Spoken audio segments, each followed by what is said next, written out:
الحمد لله وحده والصلاة والسلام على من لا نبي بعده وعلى آله وأصحابه الذين أوفوا عهدا. أما بعد فأعوذ بالله من الشيطان الرجيم. بسم الله الرحمن الرحيم. يا أيها الذين آمنوا اتقوا الله ولتنظر نفس ما قدمت لغد واتقوا الله إن الله خبير بما تعملون. وقال النبي صلى الله عليه وسلم: اتق المحارم تكن أعبد الناس. صدق الله وصدق رسوله النبي الكريم. اللهم صل على سيدنا محمد وعلى آل سيدنا محمد وبارك وسلم. اللہ تبارک و تعالی نے قرآن مجید میں جگہ جگہ ایمان والوں کو مخاطب فرمایا ہے، اور یہ مسلمانوں کے لیے بہت بڑے شرف کی بات ہے کہ اللہ تعالیٰ ان کو خطاب فرماتا ہے۔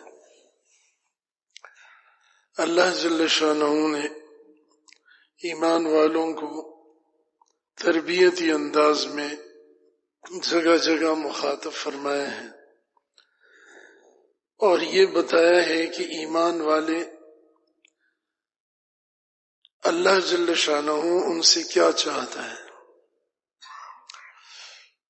وہ کن باتوں پر عمل کریں، کون سی صفات اپنے اندر پیدا کریں جن کو ایمانی صفات کہا جاتا ہے، اور کن باتوں سے وہ بچیں۔ چنانچہ کہیں امر کا صیغہ آیا ہے، حکم دیا گیا، یا ایھا الذین آمنوا، اے ایمان والو، ادخلوا فی السلم کافہ، اسلام میں پورے داخل ہو۔ کہیں توبہ کا حکم دیا، یا ایھا الذین آمنوا توبوا الی اللہ توبۃ نصوحا، اور کہیں ناجائز اور حرام باتوں سے روکا گیا، یا ایھا الذین آمنوا لا ترفعوا اصواتکم فوق صوت النبی، یا ایھا الذین آمنوا لا تحرموا طیبات ما احل اللہ لکم۔ تو یہ جو چیزیں اللہ کے نزدیک ناپسند تھی ان سے روکا گیا، اور جو چیزیں اللہ کو مطلوب اور محبوب ہیں ان کا حکم دیا جا رہا ہے۔ اور پورے قرآن میں ایک جگہ یا ایھا الذین کفروا آیا ہے، وہ بھی ناراضگی کے ساتھ اور ڈانٹ کے انداز میں ہے، یا ایھا الذین کفروا لا تعتذروا اليوم، اے کافرو آج قیامت کے دن اپنے کفر کا عذر پیش نہ کرو، انما تجزون ما کنتم تعملون، تم جو عمل کرتے رہے اس کا بدلہ تمہیں دیا جائے گا۔ اور مسلمانوں کو 20 جگہ خطاب کیا گیا، تو اس میں اللہ تعالیٰ کی محبت کا پہلو پایا جاتا ہے۔ جس طرح کوئی آدمی اپنے بیٹے کو یا بنیا بار بار کہتا ہے، حضرت لقمان علیہ السلام کی نصیحتیں ہیں بیٹے کو سورہ لقمان میں، یا بنی لا تشرک باللہ، یا بنی اقم الصلاۃ وامر بالمعروف وانہی عن المنکر۔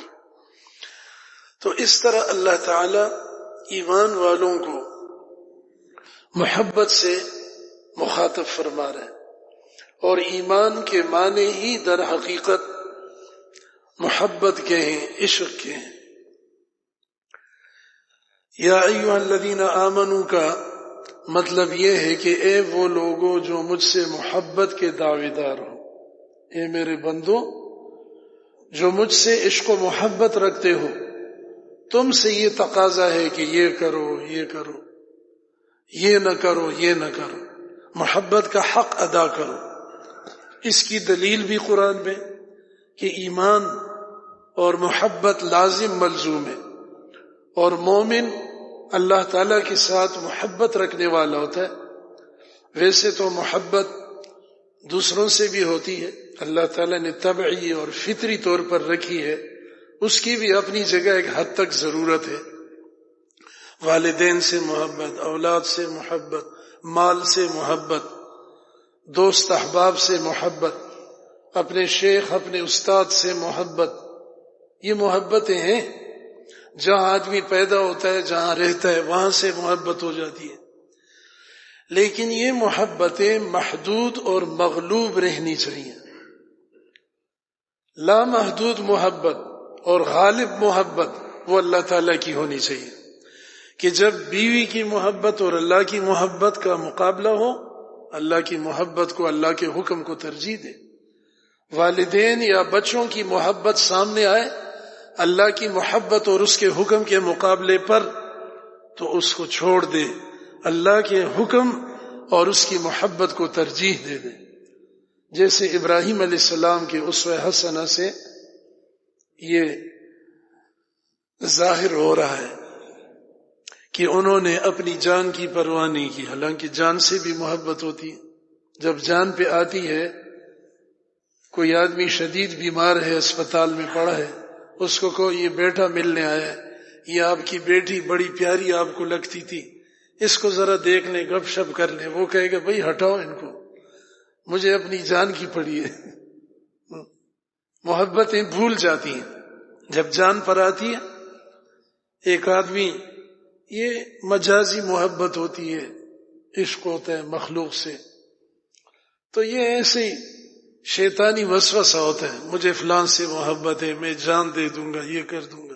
بھائی جان تو اللہ نے دیے، اللہ کے لیے قربان کرو۔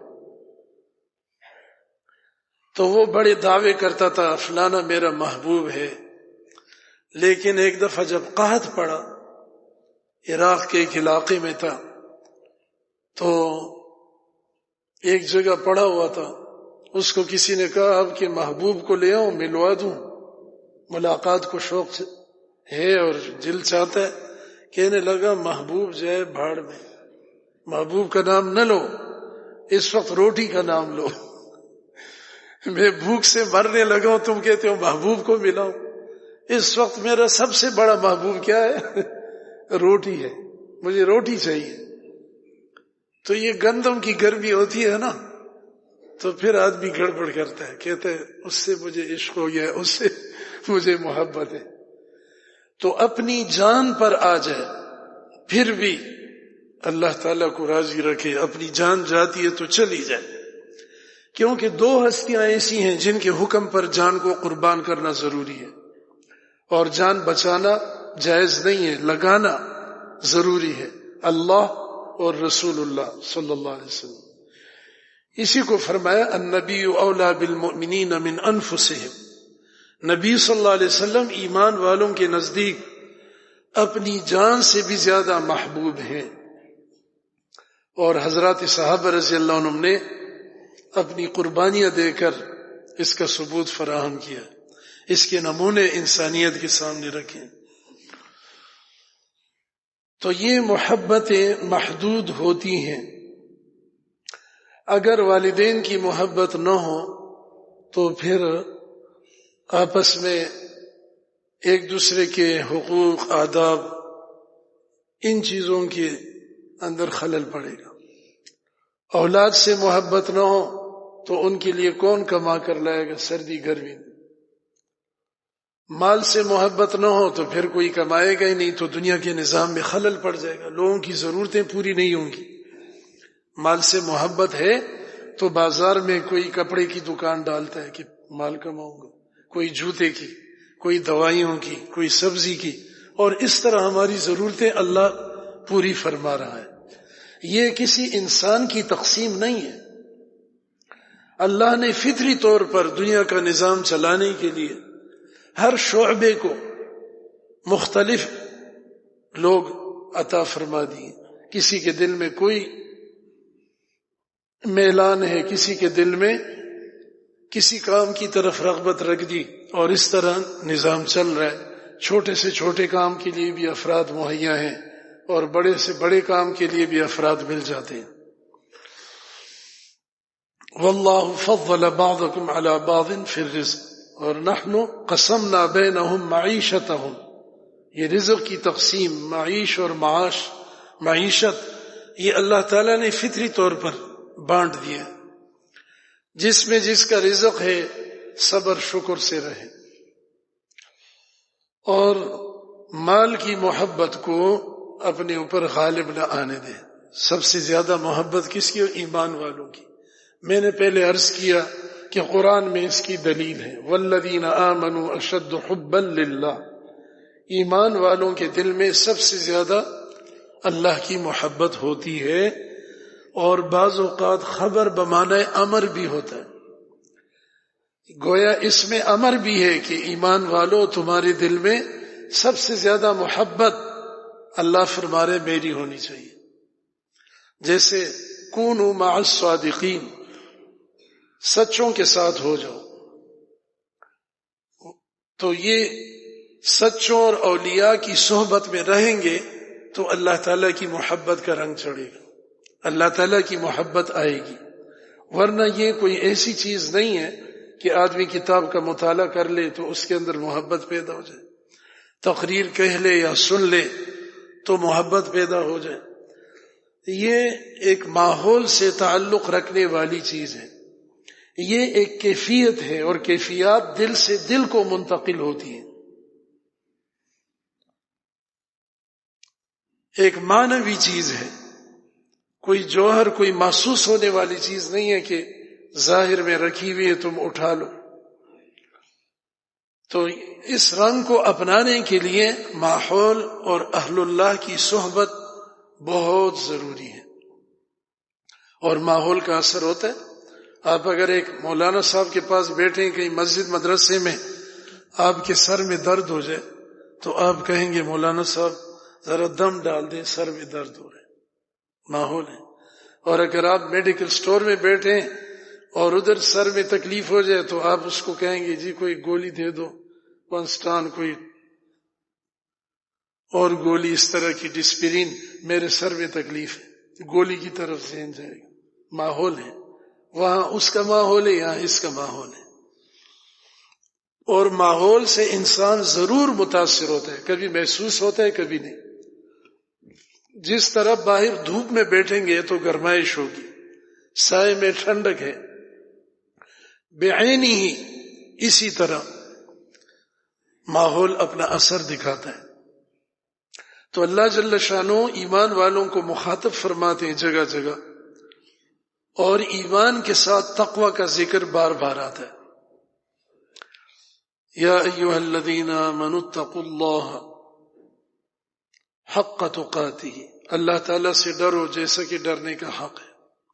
یا ایھا الذین آمنوا اتقوا اللہ وقولوا قولا سدیدا، اے ایمان والو اللہ سے ڈرو اور سیدھی بات کہا کرو، لگی لپٹی یا دھوکے والی بات یا دوغلی بات نہ کہو۔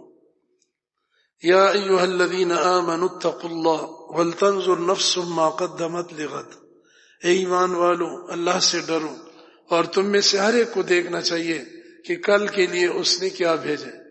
کل سے مراد دنیا کی کل نہیں ہے، موت کا دن، قبر کا دن، آخرت کا دن، اس کے لیے کیا بھیجے، کیا توشہ تیار کیا۔ یا ایھا الذین آمنوا ان تتقوا اللہ یجعل لکم فرقانا، اگر تم اللہ سے ڈرو گے اللہ تمہیں حق و باطل میں تمیز کی صلاحیت اور استعداد عطا فرما دے. یا ایھا الذین آمنوا اتقوا اللہ وآمنوا برسولہ، اے ایمان والو اللہ سے ڈرو اور اس کے پیغمبر صلی اللہ علیہ وسلم پر ایمان لاؤ. تو یہ بار بار آیا ہے، جس سے کیا معلوم ہو رہا ہے کہ ایمان تقاضا کرتا ہے تقوی کا، اور مومنین پر تقوی کا رنگ چڑھا ہوا ہونا چاہیے، اور ایمان والوں میں متقین کی صفات نظر آنی چاہیے. اور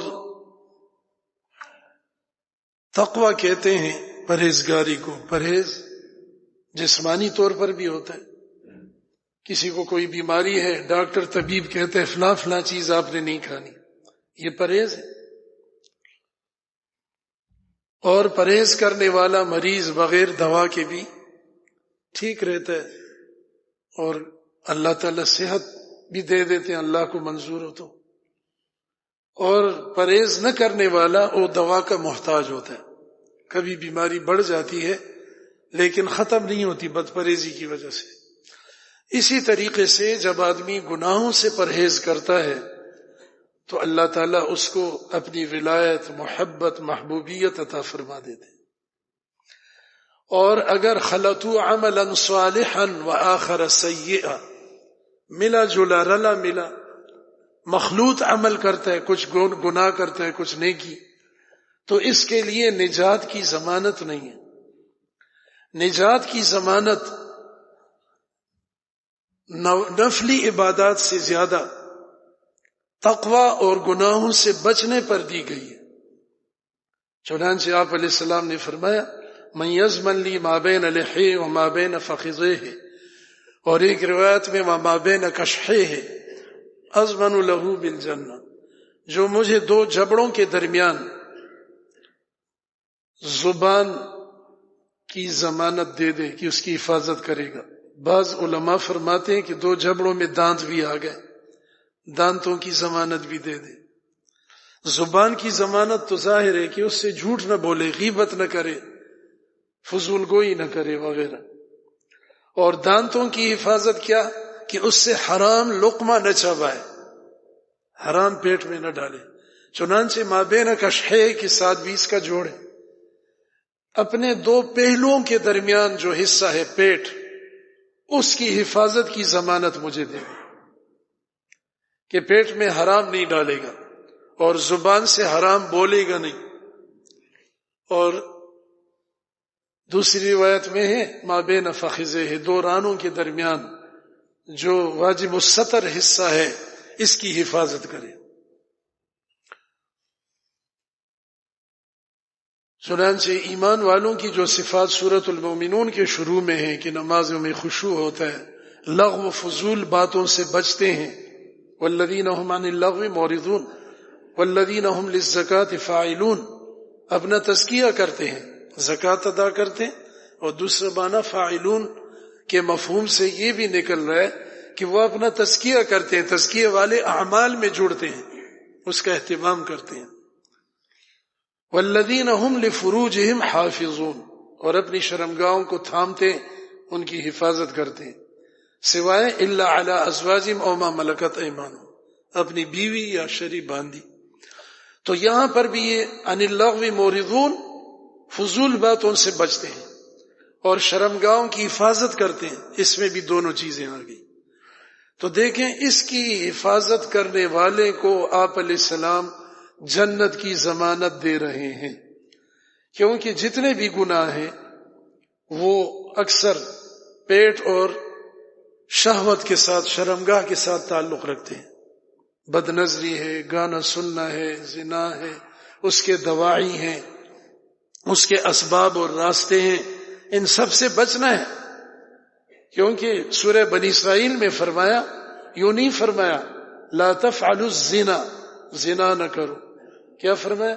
لا تقربوا الزنا انہ کان فاحشا وساء سبیلا، زنا کے قریب بھی نہ جاؤ، وہ کھلی ہوئی بے حیائی ہے اور بہت برا راستہ ہے. تو یہ زنا کے قریب لے جانے والے جتنے بھی اسباب ہیں، کام ہیں، باتیں ہیں، ان سب سے بچنا. موبائل بہت احتیاط سے استعمال کرنا، بہت احتیاط سے، بہت کم اور بہت احتیاط سے. ہاں، کیونکہ اس کا کھلا استعمال اور بے دھڑک استعمال وہ بد نظری کا باعث بنتا ہے، دماغ کو تھکا دیتا ہے، وقت کو ضائع کرتا ہے، اور یہ ایسی چیز ہے کہ اپنے میں ہی لگا دیتی ہے یہ انسان کو، دوسرے کام کا نہیں چھوڑتی. تو ٹھیک ہے، ضرورت کی چیزیں اور دینی ضرورتیں بھی اس سے پوری ہو رہی ہیں. مثبت استعمال ہو، منفی نہ ہو. گناہ منفی ہے، نیکی مثبت ہے. ہماری سوچ بھی مثبت ہو، ہم مسلمان کی باتوں کی اچھی تعویل کریں، اس پر حسن ظن کریں، اس کا دفاع کریں کہ اس کی عزت بچے، اس کی آبرو بچے، اس کا دین بچ جائے، بلکہ اس کا جان مال وہ بھی بہت قیمتی ہے، خانہ کعبہ کی طرح محترم قرار دیا گیا. ان ساری چیزوں کی اپنی جیسی ہم حفاظت کرتے ہیں، اسی طریقے سے دوسروں کی بھی حفاظت ہو. آپ علیہ السلام نے قسم کھا کے فرمایا، واللہ لا یؤمن احدکم حتی یحب لأخیہ ما یحب لنفسہ. اللہ کی قسم، مومن نہیں ہو سکتا تم میں سے کوئی جب تک اپنے بھائی کے لیے بھی وہی پسند نہ کرے جو اپنے لیے پسند کرتا ہے. یہ ہمارے جو دوہرا معیار ہو گیا ہے نا معاشرے میں، اپنے لیے کچھ، دوسروں کے لیے کچھ، چاہے حکومتی سطح پر ہے، چاہے کسی شعبے اور ادارے کا کوئی سربراہ ہے، وہ دو رخ رکھتا ہے، ایک اپنا اور اپنوں کے لیے، اور ایک دوسرا رخ غیروں کے لیے. ہمارا دین یہ چاہتا ہے، اور یہ بہترین اخلاق کا ایک بڑا شعبہ اور حصہ ہے کہ جو اپنے لیے پسند کر رہے ہیں وہ دوسرے کے لیے بھی کرو. تو یہ تقوی اور پرہیزگاری یہ بنیاد ہے. حدیث شریف میں فرمایا، لیس الایمان بالتمنی ولا بالتحلی. ایمان آرزوؤں اور آرائش کا نام نہیں ہے، تکلفات کا نام نہیں ہے. جیسے بعض لوگ سڑکوں پہ کوئی لائٹنگ کر کے مختلف موقعوں پر چراغاں کر کے مطمئن ہو جاتے ہیں کہ ہم نے محبت کا حق ادا کر دیا. بھائی آپ کو یہ کس نے کہہ دیا کہ صرف محبت ہی کافی ہے؟ محبت صرف کافی نہیں ہے، محبت کے ساتھ اطاعت ضروری ہے جو محبت کی دلیل ہے، اور محبت کے ساتھ عظمت بھی ضروری ہے. اگر اللہ کی اور رسول اللہ صلی اللہ علیہ وسلم کی محبت دل میں ہے، عظمت نہیں ہے، تو یہ بھی کمال کو نہیں پہنچ سکتا. صرف عظمت ہے، محبت نہیں ہے، یہ بھی نقصان ہے. دونوں ہیں، اطاعت نہیں ہے، یہ بھی کمی ہے. محبت بھی ہو، عظمت بھی ہو، اطاعت بھی ہو. اطاعت محبت کی اور عظمت کی دلیل بھی ہے، کیونکہ آدمی کو جس سے محبت ہوتی ہے اس کی بات مانتا ہے، اور جس کے دل میں ہیبت اور عظمت روب ہو اس کی بھی اطاعت کرتا ہے. تو یہ محبت کی دلیل بھی ہے اطاعت، اور محبت کو پیدا کرنے کا ذریعہ بھی ہے. جتنی زیادہ اطاعت کرے گا اللہ کی، رسول اللہ صلی اللہ علیہ وسلم کی، اتنا اس کے اندر اللہ رسول کی محبت آتی جائے گی. تو لیس الایمان بالتمنی، یہ صرف آرزوؤں کا نام نہیں ہے، تمناؤں کا. جیسے کہ اہل کتاب کے بارے میں قرآن میں آتا ہے کہ یہ صرف ان کی آرزویں ہیں، من گھڑت خیالات ہیں کہ ہم جنت میں جائیں گے. نحن ابناء اللہ و احباؤ، ہم اللہ کے محبوب ہیں، محبوبوں کی اولاد ہیں. اور اگر ہم جہنم میں گئے بھی تو الا ایاما معدودہ، لن تمسنا النار الا ایاما معدودہ. چند دن جو ہمارے بڑوں نے 40 دن بچڑے کی پوجا کی، اتنے دن ہم جہنم میں جلیں گے، پھر نکل آئیں گے. اور بخاری شریف میں تو ایک جگہ آتا ہے کہ ان گستاخوں نے حضور علیہ السلام کو کہا کہ پھر ہمارے بعد تم ہوگے جہنم میں. مسلمان اور آپ کو مخاطب کیا، معاذ اللہ. آپ نے فرمایا اخسؤوا فیہا، اللہ کی قسم ہم تمہارے بعد نہیں جائیں گے، تم اس میں ذلیل و خوار ہو کے پڑے رہو گے۔ تو یہ تمنائیں، امیدیں، آرزویں، یہ صرف ایمان نہیں ہے۔ ہاں امید رکھو اللہ کی رحمت سے، لیکن کچھ کرو بھی تو صحیح۔ آدمی شادی کرتا ہے تو اولاد کی امید کرتا ہے، دکان ڈالتا ہے تو نفع کی امید رکھتا ہے۔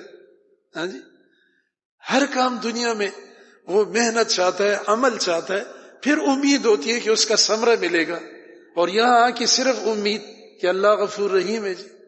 تو ایمان صرف تمنا اور آرزوؤں کا نام نہیں، اور نہ آرائش کا نام ہے، ظاہری زیبائش کا، بلکہ وَلَكِنَّهُ شَيْءٌ وُقِرَ فِي الْقَلْبِ وَصَدَّقَهُ الْعَمَلُ۔ ایمان ایک کیفیت کا نام ہے جو دل میں راسخ ہو جائے اور عمل اس کی تصدیق کرے، عمل اس کی تصدیق کرے۔ عمل سے پتہ چلتا ہے۔ اس لیے قرآن میں جیسے میں نے ذکر کیا کہ ایمان کے ساتھ تقوی کا ذکر آیا ہے جگہ جگہ، اسی طریقے سے ایمان کے ساتھ عمل صالح کا ذکر بھی آیا۔ ان الذین آمنوا وعملوا الصالحات سیجعل لهم الرحمن ودا ان الذین آمنوا وعملوا الصالحات كانت لهم جنات الفردوس نزلا والعصر ان الانسان لفی خسر الا الذین آمنوا وعملوا الصالحات وتواصوا بالحق۔ تو آمنوا کے ساتھ دو چیزیں چل رہی ہیں، تقوی اور عمل الصالحات۔ تقوی یہ چاہتا ہے کہ گناہ چھوڑ دو، عمل الصالحات یہ چاہتا ہے کہ نیکی کرو۔ تو دونوں چیزیں ہیں، یہ دونوں دین کی گاڑی کے پہیے ہیں، گناہ سے بچنا اور نیکی کرنا۔ اس سے انسان بامراد ہوتا ہے اور نیک ہوتا ہے اور کمال کو پہنچتا ہے۔ ایمان کو تقویت دینے والی چیزیں وہ ہے ہی نیک اعمال اور تقوی۔ گناہ ایمان کو کمزور کر دیتا ہے، دل کو کمزور کر دیتا ہے، بدن کو بھی کمزور کر دیتا ہے، اور انسان کا حوصلہ پست ہو جاتا ہے اور وہ بزدل ہو جاتا ہے۔ گناہگار بزدل ہوتا ہے، ڈرتا رہتا ہے۔ چوری ایک گناہ ہے، اگر بچہ بھی اٹھ جائے جس گھر میں وہ چوری کر رہے اور بچہ رونے لگے تو وہ اتنا بزدل ہے، وہ بھاگ جاتا ہے، کہتا ہے کہ ابھی کوئی مجھے دیکھ لے گا۔ ہاں؟ اور اسی طریقے سے حرام خور ہے، سود خور ہے، کرپشن والا ہے، خائن ہے، تو وہ ڈرتا رہتا ہے کہ کہیں میری رپورٹ نہ بن جائے، کہیں مجھے کوئی ادارہ کوئی نیب وغیرہ نہ پکڑ لے۔ لیکن جو امین ہے، امانت دار جو ہے اور ایماندار، وہ ڈرتا نہیں ہے، وہ مطمئن ہوتا ہے، مضبوط ہوتا ہے، اس کے پاؤں بھی مضبوط ہوتے ہیں، اس کا دل بھی مضبوط ہوتا ہے۔ اس لیے ہمیں چاہیے کہ ایمانی صفات اور متقین کی صفات اور ایمانی زندگی اپنائیں۔ اللہ تعالی ہم سب کو توفیق عطا فرمائے۔ وآخر دعوانا الحمدللہ۔